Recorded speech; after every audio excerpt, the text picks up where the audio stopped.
Please welcome back Brett Tanzman.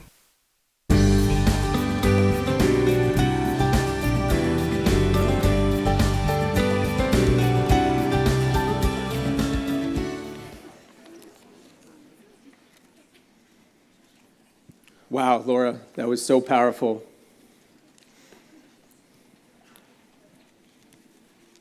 The power of big dreams.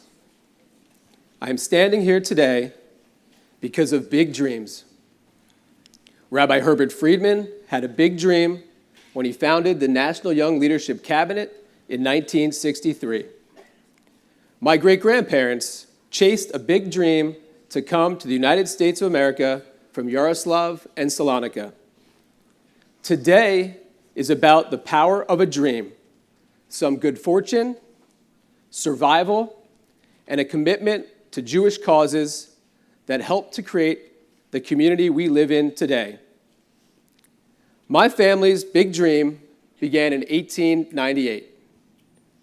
My paternal great-grandfather, Max Tanzman, at just 10 years old, left his hometown of Yaroslav, which was then Austria.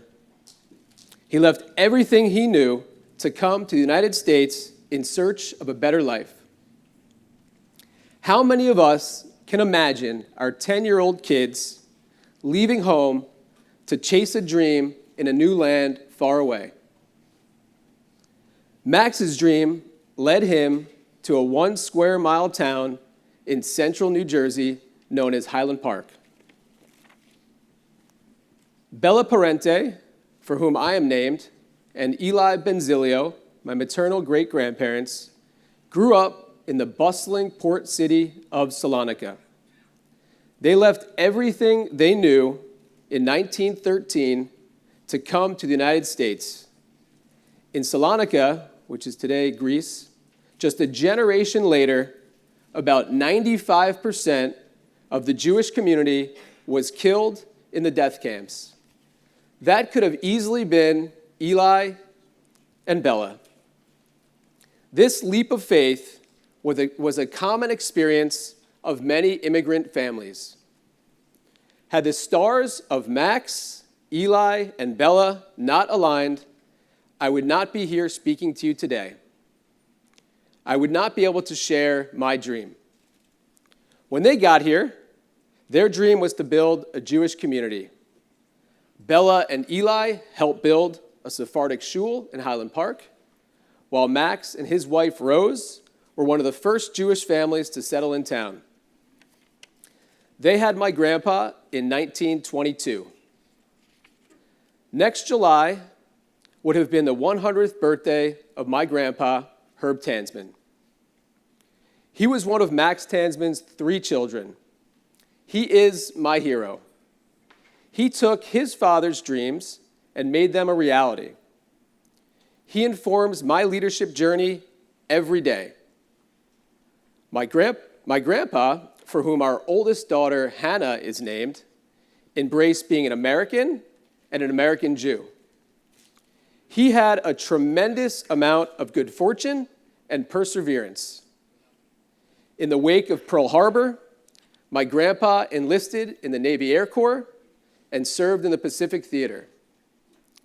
All his dreams could have ended on July 27th, 1945, just a few days shy of his 23rd birthday. After Iwo Jima, where he witnessed the raising of the flag at Mount Suribachi, he was stationed in Saipan. On this late July evening, his crew of 10 boarded their PBY plane. He took a rest and woke up as water came rushing into the plane. He was trapped. It took 4 minutes for the plane to sink. Somehow, he was able to climb out. He surfaced right alongside the raft, and 2 of his comrades pulled him in as sharks were biting at the raft. His survival was a miracle. Together, my grandpa and my grandmother, Mildred Siegel, built on their dreams. My grandpa got involved civically, politically, and importantly, in the Jewish community.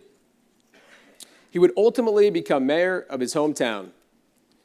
He was active in the Jewish community and causes locally and nationally. Locally, with our synagogue, including as Gabbai for over 55 years, and with the Jewish Federations of Middlesex and Monmouth counties in New Jersey. Nationally, he served on the boards of Israel Bonds and the Jewish War Veterans, where he proudly was the liaison to the Council of Presidents of major American Jewish organizations and traveled all over the world in support of Jews and the state of Israel. Max did not live to see my grandpa ascend to mayor of Highland Park or deepen his involvement in the Jewish community. Still, that 10-year-old boy's big dream as he left Yaroslav was the spark that led one of his sons to be mayor and his other son to the state assembly and senate, and one of the most generous supporters of our local federation. When that 23-year-old kid, my grandpa, lay there isolated in Saipan after suffering life-threatening injuries, he could not realize that one day he would be standing at the Western Wall with his children and grandchildren in a Jewish state called Israel. If only Max were able to see it. My first trip to Israel was 1988, which was the 40th anniversary. It is hard to fathom how young the state was at that time, and still is. Seeing for the first time Jewish faces across the world, I was fascinated that there were kids just like me who just happened to speak Hebrew. I never saw a homeless Jew before this trip and saw countless as we walked down Ben Yehuda Street. As my mom likes to tell the story, she gave me a few shekels to buy something on Ben Yehuda Street. She watched as I handed all of my shekels to several homeless people on the street. While not realizing it then, this was the first time I internalized the need for a Jewish state and the need for a system that supports Jews wherever they are in the world. Much like my grandparents and great-grandparents, my parents continued that unyielding commitment to the community and a deep devotion grounded in Torah and mitzvot.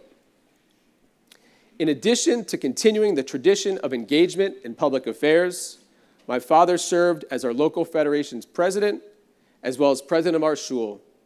And my mom got involved in just about every single committee, and still is.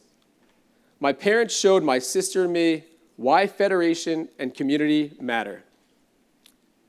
Almost exactly 14 years ago today, I began dating my wife, Ilana. The big dreams of Ilana's family were quite different, even though we come from the same place. Had Max stayed in Yaroslav, my grandpa probably would have grown up with a boy named Joseph Wilf, my wife's grandpa. Joseph grew up in Yaroslav before being sent to a labor camp in Siberia during the Holocaust. While Max arrived in the United States without the network and benefit of an established federation system, Joe and his wife Susie did. After surviving the horrors of the Holocaust, Susie and her family hiding from the Nazis in Poland, they met at a displaced persons camp where they were married. They had a child, Ilana's father, my father-in-law, who he wanted me to note, he's a proud cabinet alum. And they awaited their trip to America. The Federation system and Jewish community helped them first settle in Birmingham, Alabama, before making their way to New Jersey. After Ilana and I got married, I truly started thinking about my legacy and my big dreams for our kids and for us. We see and we feel in our bones the work and dedication that it took for our parents and grandparents to build this community, to continue such an incredible tradition. Now it's our turn. There is no Jewish organization in the world that looks after the entire Jewish community the way Federation does. From security, to education, to healthcare, to caring for our elderly, to Israel. I am honored to have participated in the Wexner Heritage Program, to be on the board of Greater Metro West Federation in New Jersey, and to be chevre with all of you. I, like many of you, stand on the shoulders of my parents, grandparents, and great-grandparents, and hope to pass on their big dreams and my big dreams of a stronger, safer, more united Jewish community to my children and grandchildren. The torch is ours. We, this generation, this group of chevra, have a responsibility to Jews in North America and around the world. I am dedicated to Federation because it strengthens, protects, and educates our community. All of us choose to be a part of Federation and Cabinet because this community is important to us. It is important to our future. It is important to our legacy. While the Federation system exists today, it didn't exist when Max arrived in the United States. And something that exists today may not exist tomorrow. It is up to us to do the work to sustain and grow what was built by the prior generations. For us, for our kids and grandkids, for the Jewish future. It is for this reason my wife, Ilana, and I will be increasing our gift this year by at least 20%. We will also be making legacy commitments to our local community over the next several years. Today, I ask all of you to join me in deepening your commitment to Federation, to deepen your investment in your community of all the big dreams. Shimon Peres, the late great Israeli statesman and one of the founders of modern-day Israel, once said, "Dream big and bigger." After today, I hope you all dream a little bit bigger and reach a little higher and a little deeper. And so that is my story and why I am here. I encourage all of you to look into your stories. What inspires you? When we look back at how we spent our time, what type of impact do you want to have? What will you have stood for? Today, stand up, actualize your dream, and make a statement of your commitment to the Jewish people through Federation. It's our turn. It's our time. Thank you.